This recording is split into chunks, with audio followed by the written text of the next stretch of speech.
In the members' gallery of the House of Commons, over the ministerial benches every now and again appears Little Mouse. During the long, dreary debates, when the sage legislators are more than commonly drowsy and the general proceedings are particularly oppressive, the tiny stranger is especially hilarious.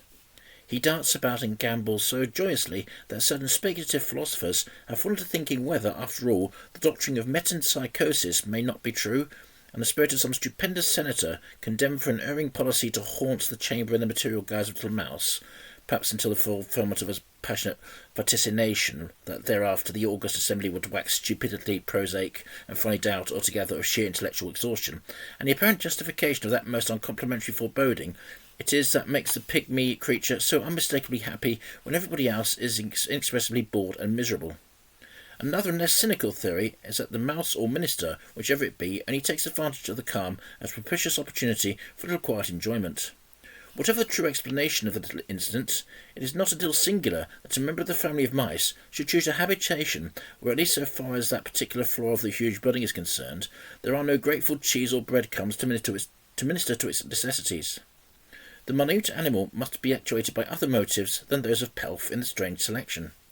A House of Commons mouse would naturally expect to be even more poverty-stricken than a church mouse, but if the wee thing were only endowed with intelligence and could speak, what a tale it could tell! What tale could it unfold? What a wonderful mental study the representative assembly, as it appears to the mind's eye of a mouse, must present! How many and what grand opportunities for diversion the mouse of the Commons chamber must have enjoyed during the progress of the Army Bill, and is enjoying pending the ballot debates! No one whose only acquaintance with the elocutionary outpourings of our representative lawmakers is made in the columns of the newspapers after they have been mitigated and modified by the experienced gallery gang of reporters can conceive how terribly dull and perversely impracticable they are in delivery. Since Mr. John Bright left the House, it has been without a really good, clear and agreeable speaker. Mr. Disraeli is fluent, epigrammatic and grand, when he is stirred by some powerful motive, but otherwise he is slow and hesitating in his utterances. Mr. Gladstone is seldom able to shake off the cloud of words which, like flies hovering round a horse's head, buzz and whir about all his speeches.